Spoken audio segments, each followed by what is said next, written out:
Hey everybody, recently I went and saw the movie Bugonia, starring Emma Stone and Jesse Plemons. I'll give my non-spoiler thoughts, and then I kind of wanted to get into a little bit of the comparison of that movie and Save the Green Planet. I'd like to compare some different aspects of the two movies, and then tell you which one I think is better. Let's talk about it. Okay, so for the non-spoiler part of the review, I'll say that I really enjoyed the movie. I think Emma Stone and Jesse Plemons did a great job acting. I think the cinematography is pretty good. I haven't seen all of Yorgos Lanthimos movies, so I'm not real familiar with his overall style. I think I'm going to need to watch a couple other ones to see if... I have some thoughts about why I feel the way I do about this movie, and I think it just has to do with having watched the other version, the original version first. But I won't get into the details of that yet.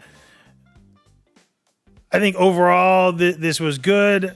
There was humor in it, but I don't think, for me, it wasn't as much humor as I originally expected there to be.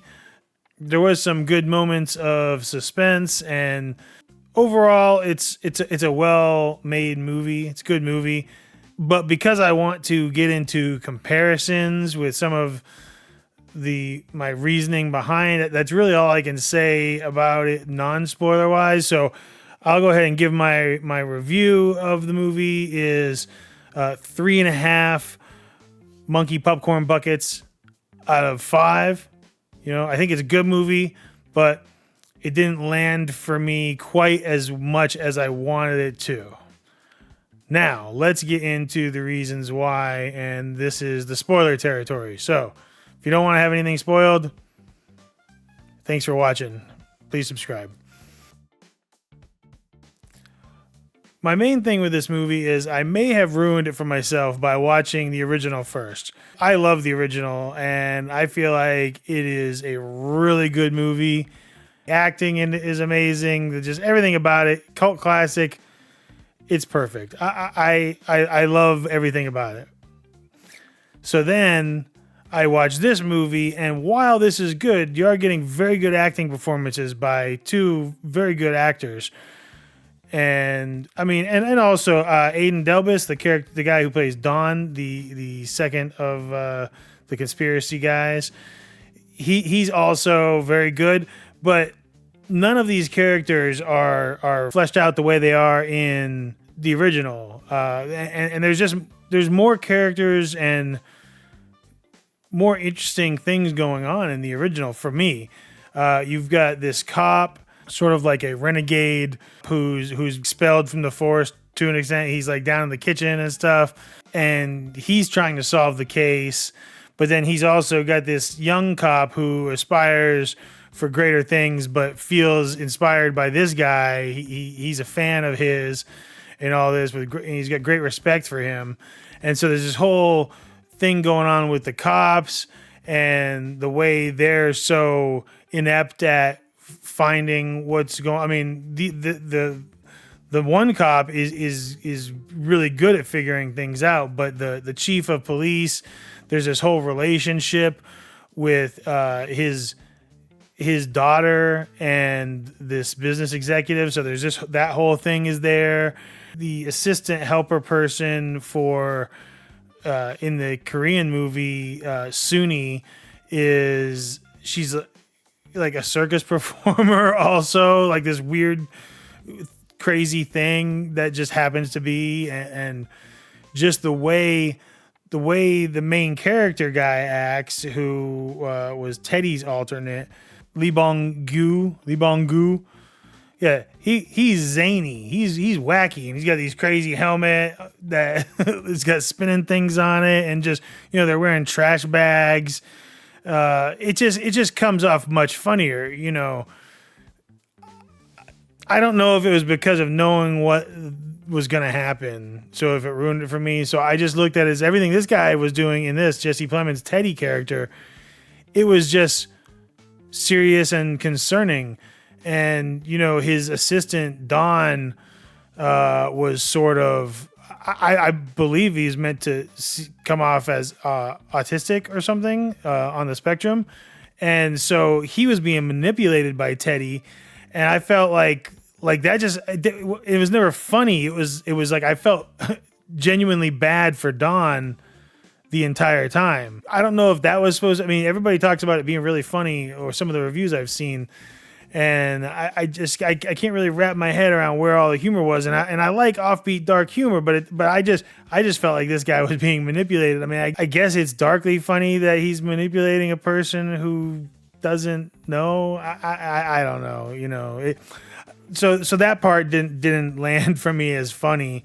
Like, even though there's more levels of that in Save the Green Planet of humor and lightheartedness, there's also much higher like darkness too. The darkness, it goes way darker, you know. So on both spectrums of the scale, it's like it's funnier, and then it goes twisted darker. You know, in this Emma Stone's character, she really doesn't go through that much stuff compared to what they put the guy in Save the Green Planet through. I mean, I'm not saying I need to see torture, but I mean, it definitely felt a little more like a bad situation. And, you know, the cop was so much closer to stopping him in Save the Green Planet than he was in Bugonia. And in Bugonia, the cop is just sort of like, he just kind of like dumb luck going there. Like, I mean, and then there's this weird mentioning of that cop used to be his babysitter and did bad things to him. I was like, I don't know if that's supposed to be funny. It's just concerning. And the character was so much cooler in the other movie, where, you know, he was like a bumbling guy in a sense, but he was finding out the right information, and he was getting closer, and he stumbled upon it and was calling for help when, like, he figured it out when he gets the bee attack, and the bee attack was much better in the original too. So another thing that was really fun in the original that they didn't do in this one at all was all of these crazy kind of animations. They were illustrations, but some of them had like some animation to them, and some of them, they were these funny little cutscenes of the history when they were describing the history of the aliens. And it seemed so absurd.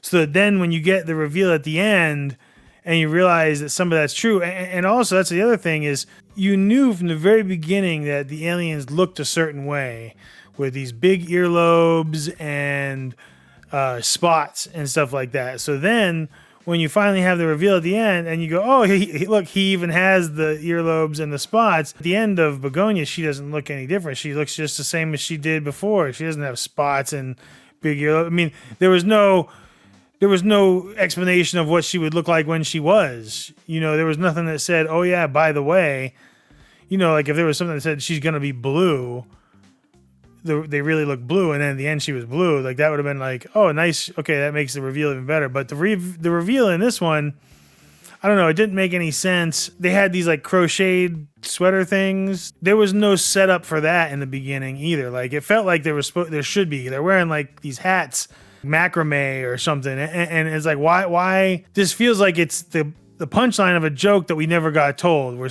you know, and that's what that part felt like to me. At the end of the other one, also the planet, it just explodes at the end of the Save the Green Planet. And at the end of this, it's like this death scene where they show all the dead people over and over again, scenes of people just like everything just stopped except for the animals. It was funny for like the first couple of shots, and then it was like, okay, why are we seeing like we get it, like everybody's dead. Why are we dwelling on this? Like the scene went on too long. I feel like it would have got the point with just show us just a few scenes of everybody not moving, and we get it, you know. But it was very interesting, the difference in how certain aspects were handled. I mean, the basic premise was all there. It just, every version of a thing that happened in the original movie that they then did in the new movie, I felt was like just a blander version. I mean, even when she found the secret room, all the stuff that was in there was sort of tame by comparison into the Korean movie. It was much more obvious to me in the original that how demented this character had become with this and how long he'd been doing this. And there was even a better backstory in that as to why he was doing it. The whole story with his mother was much more involved. In this, it was implied that something happened, but it wasn't really implied exactly. I mean, I guess I'm thinking pesticides, but they did it with these scenes that were very symbolism based. You know, it was like dream sequences where his mother was like floating away from him. And in the original, there was some weird visions and shit he had with her, but it was usually while he was he was on these drugs. And so he was seeing these visions of her telling him crazy stuff. And, you know, he did have this weird upbringing and he went in and out of the system. And a lot of the people he ran tests on ended up being victims where he was testing them to see if they were aliens. And he had this list of people that he had killed, like hundreds of people. He had to see if they were aliens. And supposedly he had found out that 2 of them were, which is the same number as in the new one. But he was also feeding the aliens and the not aliens to his dog, which I'm glad they didn't do in this one because it was kind of disturbing. But I mean, just to show you the level of, I mean, how much more. I mean, every aspect of Save the Green Planet is more detailed and involved than Bugonia is. And I think this movie might have gotten like a 4-star out of me if it wasn't for the fact that I was comparing it constantly to Save the Green Planet. So, highly recommend seeing Save the Green Planet. But if you're going to do the comparison, you might as well, and if you haven't seen Save the Green Planet yet, go ahead and watch Bugonia first. And you might appreciate it on a much higher level. And then when you watch Save the Green Planet, okay, the twist is ruined for you. But I mean, for me personally, the twist was ruined when I saw the first trailer for Bugonia. Before I'd even seen Save the Green Planet, I knew that the only way the movie could be interesting is if they made it so she was an alien. You know, spoilers. Like, this is all spoiler talk at this point. I don't know. Let me know what you think. If you've seen them both, do you think that I'm crazy? Do you think Bugonia was just as good? I mean, I think the acting and the direct, all of it was good. I mean, it pretty much is the same story, only with a little less stuff going on. So I don't know. Everybody, oh, brilliant, Yorgos Lanthimos. I mean, it's basically that movie. You see that movie, you go, okay, well, is he brilliant for doing this? I mean, hey, you know, hot take. I don't think this movie shows his brilliance because it's just another movie. It's just redone, and it's not even as well redone in my personal opinion. But that's, hey, you know, I don't know. Let me know what you think. Do you think this movie is as good as Save the Green Planet, or do you think I just am? I shouldn't have watched the other one first. Did I screw it up? I should have watched. It's hard to say. What do you watch? Do you watch the original first, or do you watch the remake and then watch the original? What's the best way to do things? I'm super glad I watched the original regardless, and I like this movie. Yeah, Save the Green Planet gets 5 out of 5 monkey popcorn buckets. Bugonia gets a 3.5. So those are my thoughts. Let me know what you think, and have a great day, everybody.